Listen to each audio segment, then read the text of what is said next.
All right. Good morning, gentlemen. Well, this is a rare morning indeed. We have several people watching, and it appears to be a sausage party in the comments.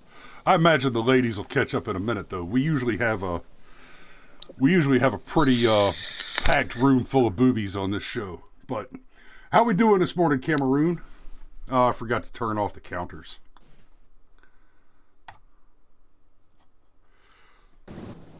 How you doing, buddy? I'm all right. How are you this morning? Oh, not too shabby. I'm making a note for the counters. I need to make a hotkey like the backup Cameron to switch those on and off. Right.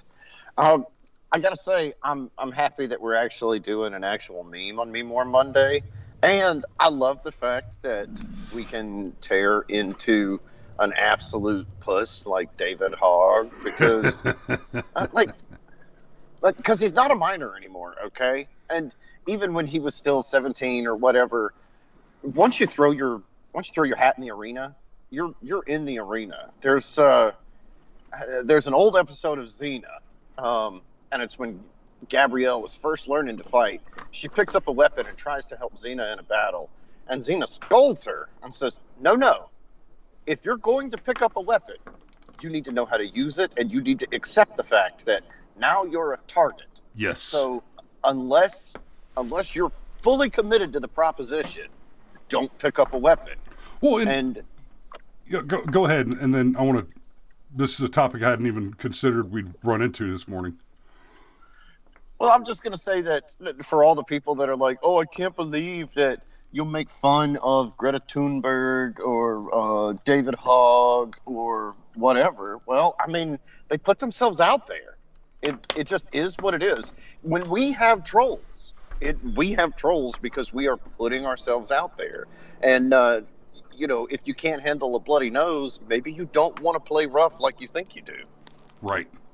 Well, and, you say putting yourself out there, and then I want to get back to the enemy combatant thing real quick. They don't put themselves out there. David Hogg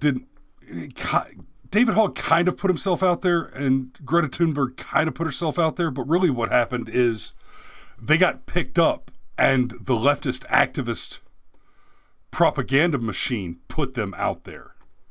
Because that's just what they do.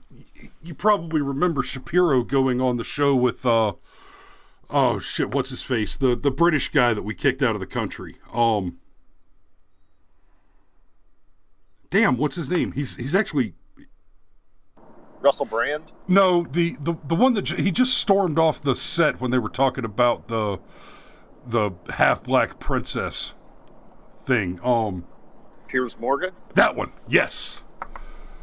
Shapiro went on Piers Morgan right after the Sandy Hook thing, and made on live television said, "Look, Piers, you stand on the graves of children to wag your finger and complain about the laws of a country which has welcomed you as an immigrant." And Piers Morgan's like, "How dare you? How bloody dare you?" Except, and then they cut to commercial, and he literally had victims of Sandy Hook standing off stage waiting to come on the show so that they could stand there and tell their victim story and pull the emotional heartstrings and make the whole appeal to emotion fallacy argument about. But if you don't turn in all your guns to the government, you hate children argument. You literally had that staged up, and they just cut it because Shapiro held up the mirror and said, "This is what you do. Don't do this. Is what I'm talking it's about. Disgusting." That's what I'm talking about. Exactly. Right. Nailed him on that. So let's. Do we want to get into the tweet first? Let's just go ahead and get into the tweet. Let me pull it up. So. Hopefully you guys have seen this already. David Hogg tweeted, "Remind me, how many AR-15s did Jesus own?" Oh, that's adorable. Isn't that adorable? Jesus didn't have any AR-15s. That could be because they hadn't been invented yet. So the first reasonable and important rebuttal is, I think I remember something about Jesus saying, I bring not peace but a sword. So it's not that Jesus was against picking up an AR-15. They didn't exist. But he made it very clear, if Jesus was to come back in 2021, he would be more than happy to pick up an AR-15 or a 240 Bravo or, Jesus, please, a Mark 19. Oh, I love a Mark. I love the visual of Christ with a Mark 19 because there's so much space on a 40 millimeter high explosive grenade to actually engrave a golden cross. But that's beside the point. The point is, Jesus would pick up a weapon and flip your fucking tables over and go to war. Christ was clear about that. Yes. Yeah. In fact, that's exactly what I was going to say. Just remember, what would Jesus do? Well, picking up a whip and slapping guys around while you kick over all their tables is an option.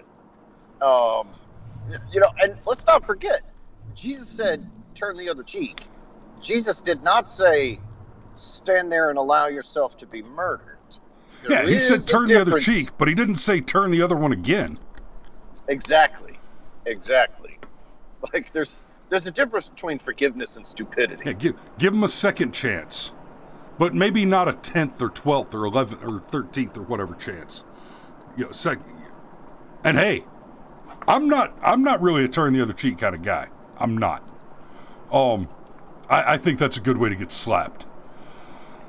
Of course, I've been slapped on more than one occasion where the slap ended in someone else's injury without me doing anything.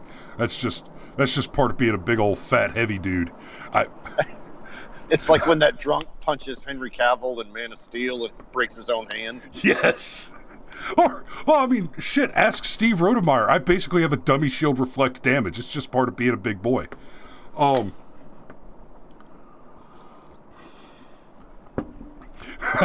Steve says, Chris, we need the Jesus action figure with swivel arm battle grip that dude had when we lived in Old Town. Yes.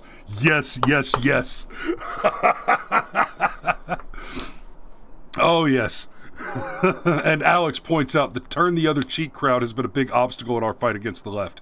Yes. So, okay, that's a little off the topic that I wanted to talk about, but let me address that real quick.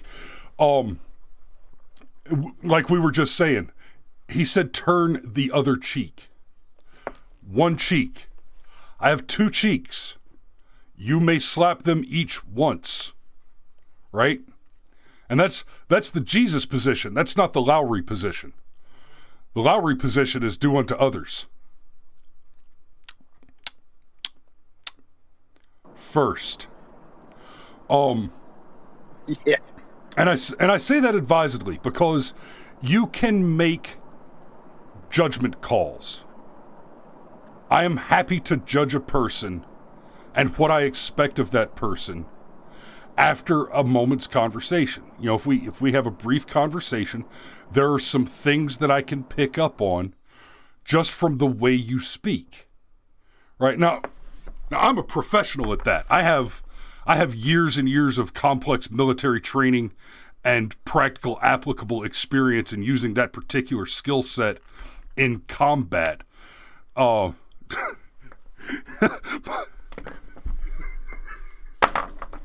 Hold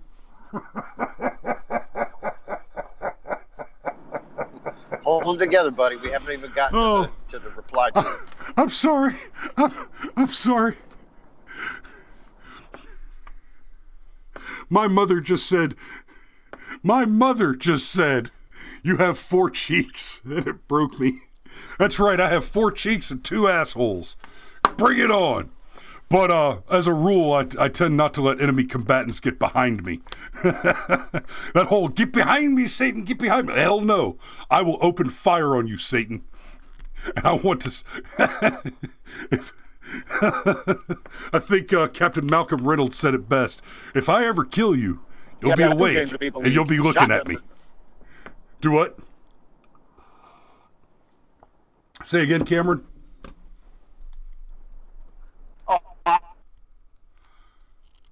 We're losing Cameron. Okay.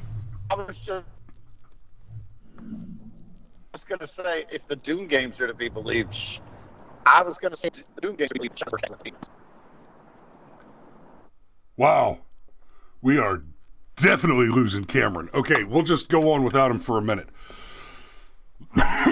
Shit, I forgot where my mother has just ruined my television show. Oh, okay. Look, I'm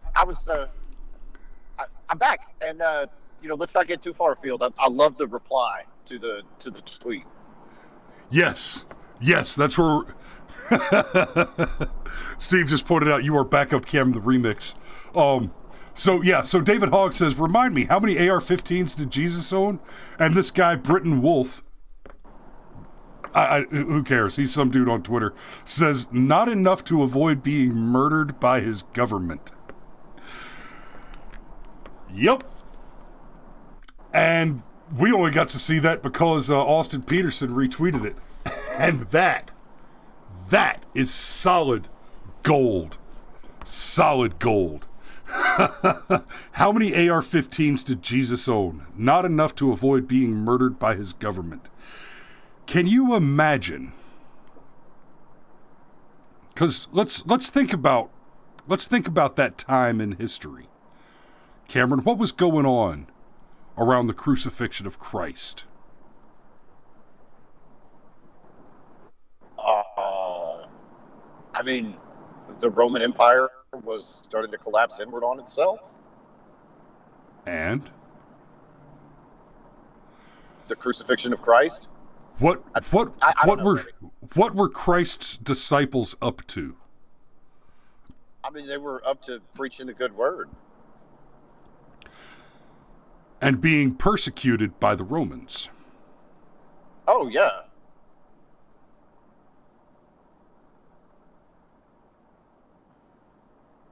Being persecuted by a massive government military machine, and subject to that persecution because essentially they lacked the apparatus of defense. Revelations might have been a very, very different thing if Jesus and his boys had access to AR-15s instead of bronze swords.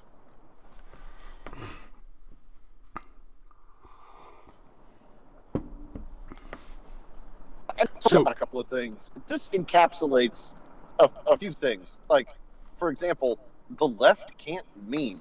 Like, David Hogg thought he had a winner, and somebody was probably like 4 beers deep into a 6-pack, just happened to run across it, fired off a cheeky response, and then boom, stole the tweet right out from underneath David Hogg and turned him into a meme. Speaking of David Hogg being a meme, what is it about, like, arrogant, prissy beta males that makes anybody who's not a prissy beta male want to just punch them in the face? Now, let me be clear. I'm not saying I would punch David Hogg in the face, but God, like, every time, he's sort of like Lieutenant Colonel Venman Doughboy. Like, he just makes my knuckles itch. It's... Oh, yeah. Well, okay, so... first, let me tag this real quick. You say the left can't meme.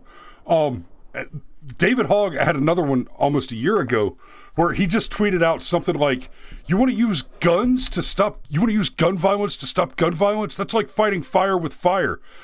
And he got ratioed on basically, we do fight fire with fire, and it's incredibly effective. Do you not understand how a counterburn works? You drop a firebomb in a forest fire so that a much bigger fire in the center of the fire burns so hot that it sucks all the oxygen out and extinguishes both fires. Fighting fire with fire is very much a real thing, and it's a very effective real thing. But you're a stupid child and you don't understand science, so it never occurred to you that maybe when a good guy with a gun, which does include a police officer who was the first on scene, killing the armed gunman, killing the active shooter, and stopping the active shooter event, that ends the fight. Every active shooter event is ended by a good guy with a gun or the active shooter killing himself. If the active shooter doesn't kill himself, he only stops when a good guy with a gun intervenes. And that's not always a good guy with a gun killing the active shooter. Sometimes it's cops getting him to stand down and surrender.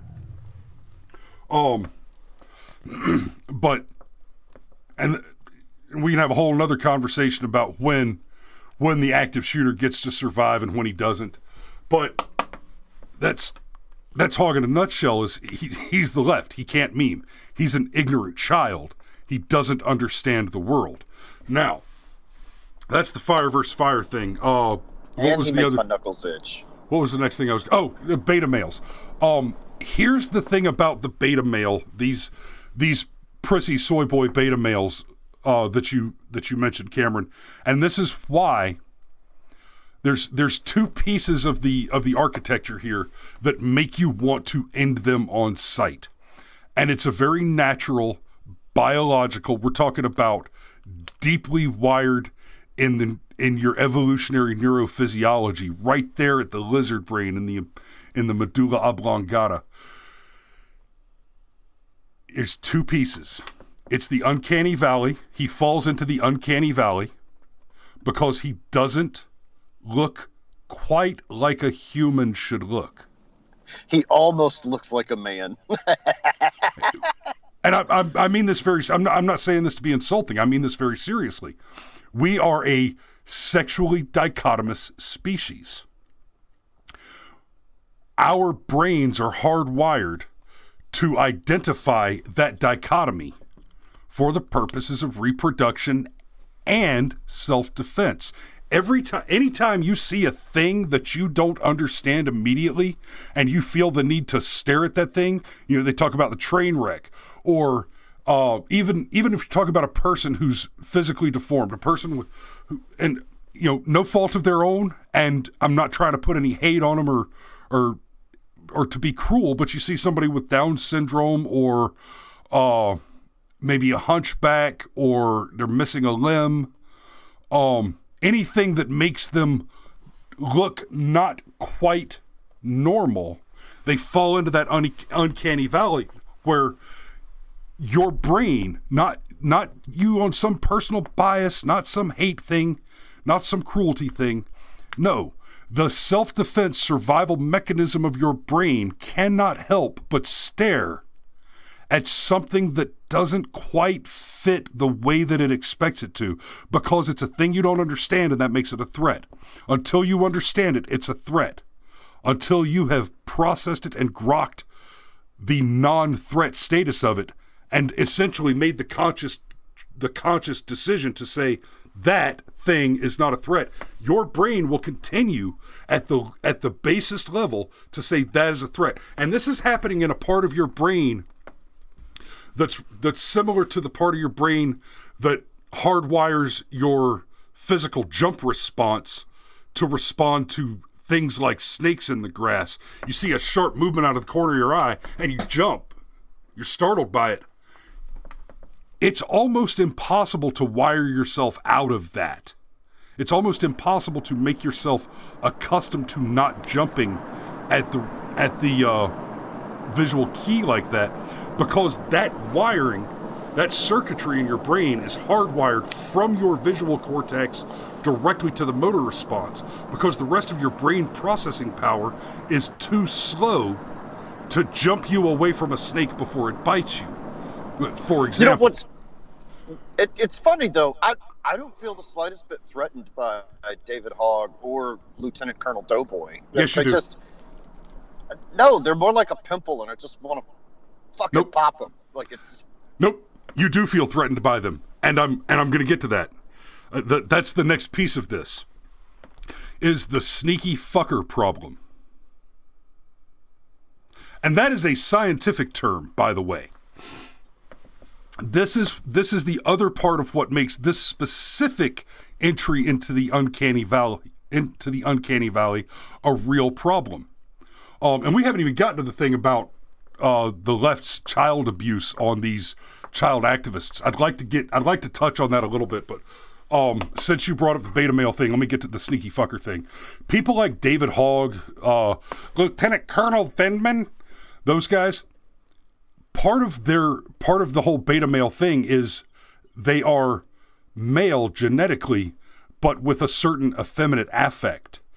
They are not unlike the cuttlefish, wherein one of their breeding and mating strategies is to appear to be a female cuttlefish so that they can sneak past all the male competitors and get into the breeding pool unnoticed, and then start stealing the otherwise available mates from the actual masculine male cuttlefish. So people like David Hogg, that's part of the problem, and this is where the threat comes in. He's actually a threat to your reproductive capacity because he's that sneaky fucker. He gets in there where he doesn't belong, the breeding pool, and he compromises potential partners. Now, I'm a married man.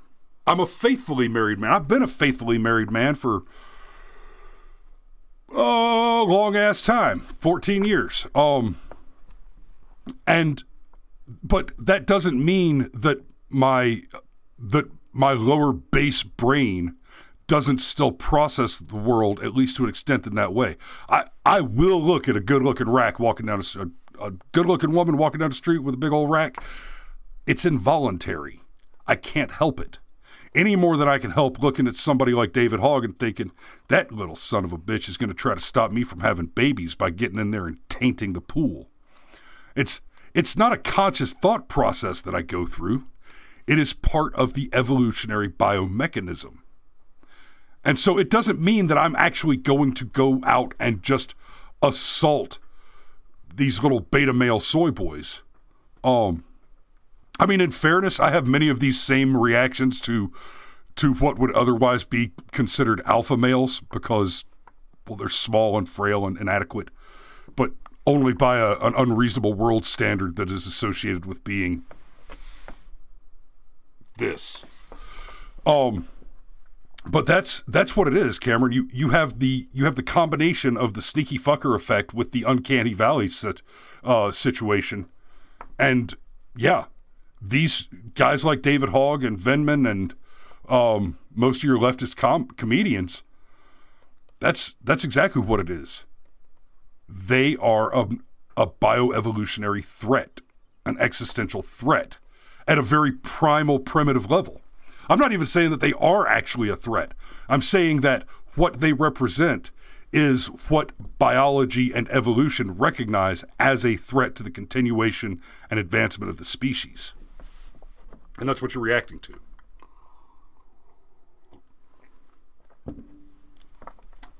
How's that for a direction I hadn't intended to go this morning? Yeah, I was just trying to make a throwaway line about how David Hogg looks like a wuss, and I'm tired of being preached to by people that I could knock over with a fart. Yeah, and I just wanted to touch on something else real quick too. And I know we at least want to discuss briefly the fact that it's child abuse to put these kids out there like this and use them both as tokens and human shields. But whenever I see something like this where somebody invokes Christianity, first thing I know and understand is you yourself are not a Christian. Actual Christians don't do this. Not at all. I'm a better Christian than a lot of actual Christians. See, but that's kind of the point, though. The going all the way back to turn the other cheek. Even when Jesus said, I bring a sword, he meant very specific things. He meant proactively advancing what at the time was a Jewish narrative. With a sword. Yeah, with a sword. But there were certain things that were being aimed for, and ironically, the type of tolerance the left pretends to have is one of the things that Jesus preached. Love your enemy. That came from Jesus. And The left does not appear to love their enemies an iota. Yeah, that's And then they invoke Jesus in stupid ways. Like like the super lefty pages, like back to back, they'll make fun of the concept of Christianity in one post, and then in the next post they'll have something stupid like, "Oh, Christians are opposed to abortion, but they're also opposed to welfare, so it's okay to let the kid die after it's born." And it's like, it's what, like, what part of be a man and raise your damn kids? Oh, I was downtown in Monterey, California one time with this buddy of mine, TJ, who he's a commie, right? Good guy, but he's a commie. And he and I used to go and do these competitive. I know he's an okay guy. Sorry, TJ, but you're a commie. But we're walking downtown and we see this young couple with one kid, and the kid's screaming, and one of the dude said, he made some terrible remark, and I mean, they were both clearly exhausted and aggravated. Guys, I've got 4 kids.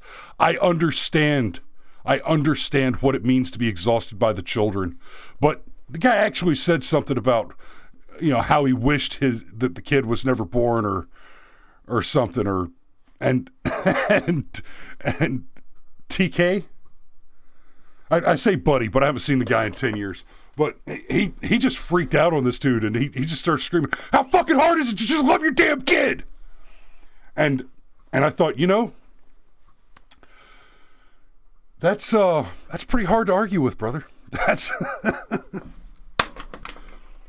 so. All right, let me pop over to this other piece of the topic, and this was actually going to be the main topic for today, but it was an underdeveloped topic as far as doing this morning. But anyway, so David Hogg and Greta Thunberg, for example, these are 2 cause celeb child abuse victims coming from the left, and there's a problem. This is something that the left does, and it is not unrelated to the abortion issue, right? When you're talking about leftists, make no mistake, you are talking about people who are dedicated to human sacrifice. I'm not being hyperbolic here. This is not in any way hyperbole. They are more than happy to eat their own. Now that's metaphoric, but not hyperbolic. But the human sacrifice thing? Oh, you mean like Governor Cuomo in New York? Yeah. The abortion issue. Cuomo in New York. Whitmer. And Whitmer. Oh, good look. Have you ever seen somebody that looks more like a real-life female Bond supervillain? Right. She kind of looks like the female master from the Doctor Who series. She does. She looks like Missy. And it's like, and I get confused feelings when I look at her. Like, seriously, every time I look at her, I think to myself, I should find her attractive. And yet... She looks like she could be attractive if she weren't cancer. Yeah, exactly. But the human sacrifice thing, the narrative around abortion, for example, you can't have your full, wonderful, female-empowered feminist life where you're a career woman if you have a child, and so you should kill that child. You should sacrifice that child. You should sacrifice motherhood in order to have the complete package where you have a full and wonderful, happy life where you get to be a female CEO and all that stuff. Except, hey, ladies, women who have gotten older and never had a family and children report by a huge majority margin enormous levels of unhappiness and regret. And that whole idea of having the complete package that doesn't include raising babies, I'm here to tell you, male or female, not babies is an incomplete package. if you are not raising babies, you are missing out. And it's like, that's all I can say about it. You cannot make somebody understand it. It's one of those thresholds, right? Like, try sometime to explain to a child what it means to become an adult. Right? We don't have rites of passage that we do for kids anymore. When girls go through puberty, there's a very real, spilling of blood. There's a very real kind of baptism of fire biologically that occurs, and that's why we used to have these substantial rites of passages for people, for boys going into adulthood to mark, this is when you cross the threshold. But try to explain to a child what it means to become an adult. Or as someone who's completed a college degree, try to explain to someone who hasn't what the difference is when you cross that threshold. Right? Try to explain to somebody who's never been in a gunfight what it's like to come out of combat. Try to explain what it's like to a person who doesn't have children. Try to explain to them what it's like to be a parent. Right? I spent several years living in a house with Steve Rodemeyer, who I think just left, unfortunately, and his wife and their kids. Right? I cuddled, I snuggled the babies, I changed diapers, I heated up bottles, I went to the store to pick up formula and diapers and wipes.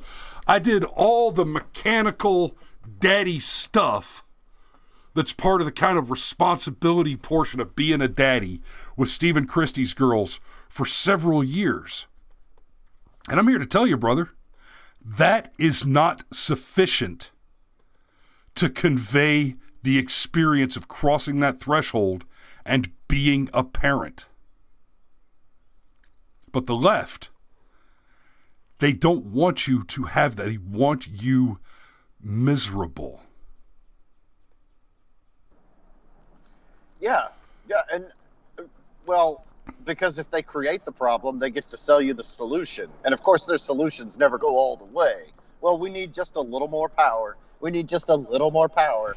And so forth and so on, forever and ever and ever, so say we all. And look, and it's not just like David Hogg and Greta Thunberg. And the thing with Greta Thunberg, like, oh, okay, she's actually got autism. Oh, great. So we're using an autistic child as a human shield. Stay classy, friends. I think probably the biggest example of this is that Chaz kid, the one who was basically trans throughout their teenage years, and then, like, for their 18th birthday, got the surgery, and it's like, that's child abuse, like, through and through and through and through. So not only does the left like to use children in this way, they seem to be real good at taking advantage of children who've already been abused or already have mental problems and exploiting them. And then they say that we are the cruel ones because we're like, no, puberty blockers are probably a bad idea. Just say it. Well, you can undo it. No, you really can't, because it's puberty. On the puberty blockers thing, I'm going to touch that real quick and then I'm going to move on. But on the puberty blockers thing, okay, your argument is that this drug that actively alters the physiology of a child in the midst of their highest period of physiological development, that being puberty, is not a harmful activity. Okay. Let's just give them meth or acid, or let's do away with the law that prevents them from purchasing alcohol when they're 9, 10, 11 years old, right? Look, I mean, if the physiology altering chemicals are not bad, then how are the mind altering chemicals not bad? Oh, wait a minute. That's right. Half of them are already on meth in the form of something of ADD medication. No, dude, it's totally not abuse to give them drugs that might literally prevent them from ever achieving orgasm. It's cool. Yeah, who needs orgasms? Or, children, or being not suicidal. And I hate getting down the trans topic because I know some people and we are not.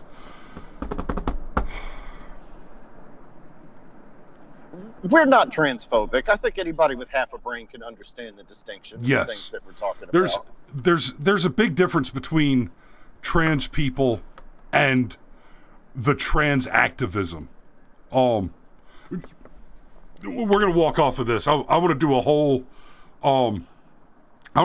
segment later about the late 90s and early 2000s when everybody was expected to know the difference between a transgender, a transsexual, a transvestite, right? And it was very important that you knew those differences, but those differences, those distinctions don't exist anymore.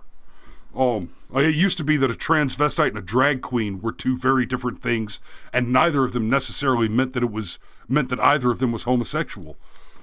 Or whatever, it was this whole convoluted, complicated thing, and that was all meant to confuse you to move down the rest of this demoralization. Now, so let's talk about the rest of the child abuse problem with people like Hogg and Thunberg. These are the most visible examples recently, but here's what happens. The left picks these kids up, and Cameron, when we were doing our pre-show, Cameron used the phrase, if you put yourself out there. We started talking about enemy combatants a moment ago. If you put yourself out there, if you go pick up a rifle, you're a target, right? I explained to some of my soldiers before we went downrange, look, I've got a kid, you've got kids. If a 7-8-year-old kid comes at you with a grenade, his father deserves to lose a child more than your child deserves to lose a father. You pull that trigger. And that's one that I chewed on and chewed on and chewed on to get my head around it, to get myself in a place where I could value something highly enough to sacrifice a child to it. Because let me tell you something, if the way I am, if I had not had a kid already when I deployed, if I had not been married with a kid already and had that very hard conversation with myself, I don't know that I would have been able to pull the trigger, and I never had to. And frankly, there's a good chance that I maybe couldn't have. But if I was put in a position where I had to and I were able to pull that trigger because there's a 6, 7, 8-year-old kid running at me with a live hand grenade in a combat zone, it would be because I had to have that hard conversation with myself and justify valuing myself for the sake of my wife and kid. And this is before I had 3 more. I'm almost certain that I would not, as a single man with no kids, have been able to put down a kid with a grenade or a gun when I was downrange if it had come up. And again, I never had to kill a kid in combat, thank gods. But it was a scenario that I gave a lot of thought to. When you start talking about the left, as we've talked about many, many times in the past on this show, the left never wants to accomplish anything that they say they want to accomplish unless it can be accomplished while simultaneously causing harm to someone. So when I talk about the left being obsessed with human sacrifice, they look for a victim every time they make a move. Oh, the rich don't pay their fair share. Oh, people have guns and we don't want them to. The left they are dedicated to causing you harm. They take somebody like David Hogg and Greta Thunberg, they put them out here this way, and suddenly they're caused celebrities. They're caused celebrities for a minute while that cause is at the top of mind. But when the time passes and they're no longer trending on Twitter, now suddenly they're the kid who was a celebrity for a hot minute, but they don't have any expertise. They don't have any specialization.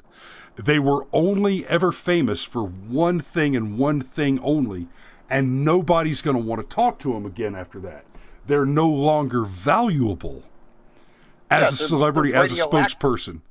And exactly. And at that point, they're politically radioactive, which means they have also had their prospects for future employment damaged by their celebrity status when the left held them up as human shields so that they could use them as mouthpieces to say whatever they want to say, to tell whatever lies they want to tell. And then when you criticize the lie, the rebuttal is, how can you attack the child? And it's not just children. They did the same thing with Colin Kaepernick. When Colin Kaepernick came out and started protesting and bending the knee, we criticized his protest. We criticized the subject matter of his protest. He said police brutality is a problem. Black men are dying in disproportionately large numbers. Made claims like white people are just allowed to hunt and kill black men. And we criticized the content of his argument. Right? Now, there were the claims, there were the criticisms, what you're doing is unpatriotic. And I agree with that. But the main criticism was, no, your narrative about white people just hunting black people for no reason, without provocation, or insignificant numbers at all, is a lie. Your narrative is a lie. And the rebuttal from the left was, you just don't like it when a black man speaks. What, don't you believe in the First Amendment? Okay, you know what? You want to have the First Amendment argument? He works for a private organization that has rules of conduct which explicitly forbid the conduct that he's engaged in currently. What's a real tragedy, what's really disgusting is that precisely because of his race, this is his black privilege speaking, the rules are not being enforced. Whereas you see, who was it? There was the other guy, Cameron. I don't follow football. Tebow got reprimanded for praying on the field. And it's oh yeah, but that's the white privilege right there, isn't it? No, we saw the black privilege in action there, where there is a rule. The rule forbids and explicitly forbids a certain kind of conduct, and the white guy's not allowed to do it, but the black guy is. But the argument there was always, and should always have been, the content of your argument, the content of your protest is based on a lie, Kaepernick. But they don't want to talk. They don't want to argue that because they cannot form a reasonable scientific or logic-based rebuttal. The numbers are not on their side. And so the rebuttal will always be racism. And look at Kaepernick now. Sexism. Or my homophobia, or my transphobia. As long as you're not a straight white male, you can be used as a non-falsifiable political shield for leftist activism, and you will be sacrificed. Kaepernick is now radioactive, can't get another gig in the NFL, but he has managed to rally his radioactivity and politicization into some pretty lucrative brand deals. Oh, yeah. No, he totally got that sweet deal from Nike, who's not afraid to use something akin to slave labor to make their shoes. So there's also the hypocrisy of the left on display.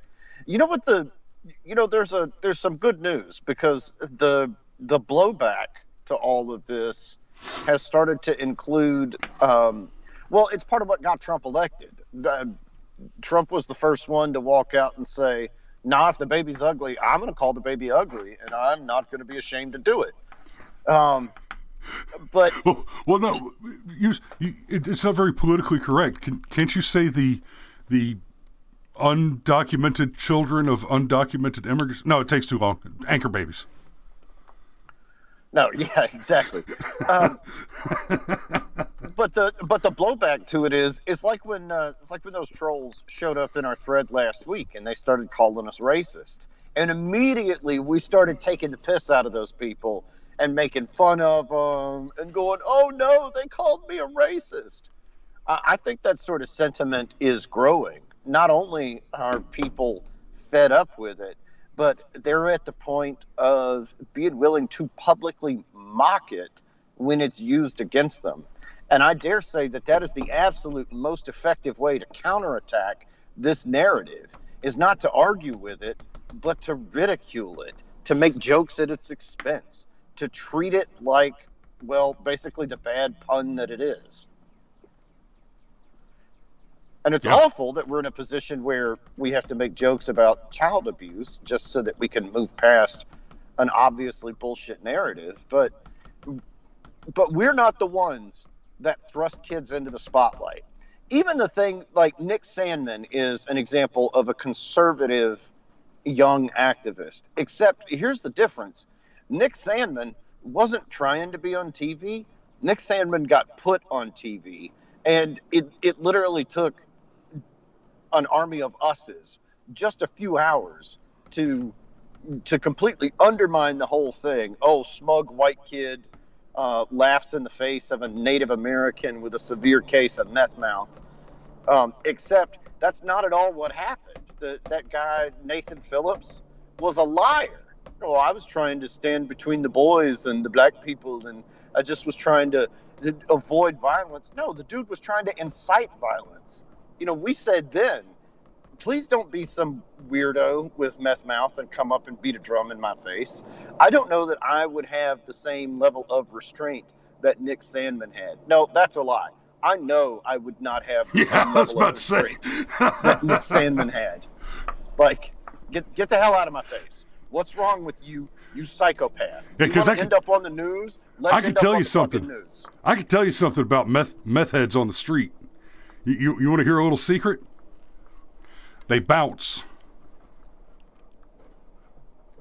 Yeah, meth is a hell of a drug. Just ask the Third Reich. You got to flip them over and give it a little bit of oomph, but they bounce.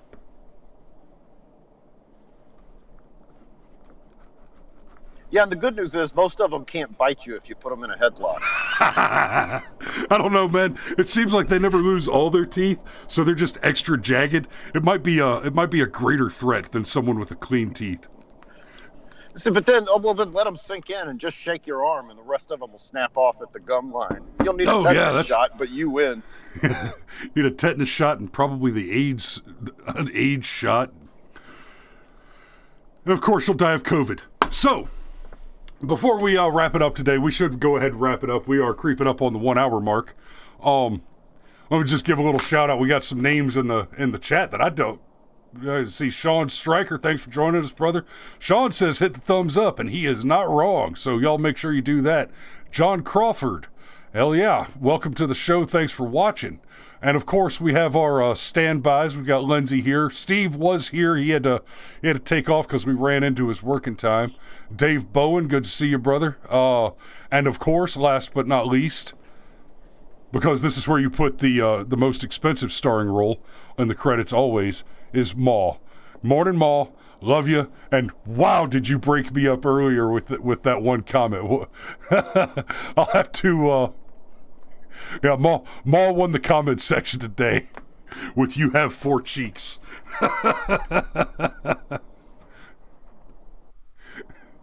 So, thank you. Thanks for watching, guys. We had a great show this morning. Not bad for starting off with. We started our call off this morning for the show prep. We started our call off with, buddy. Hey, Cameron, I don't know what we're talking about. So not bad. Yeah, and luckily I was like, oh, well, good, because I do. I love this meme. Let's talk about it.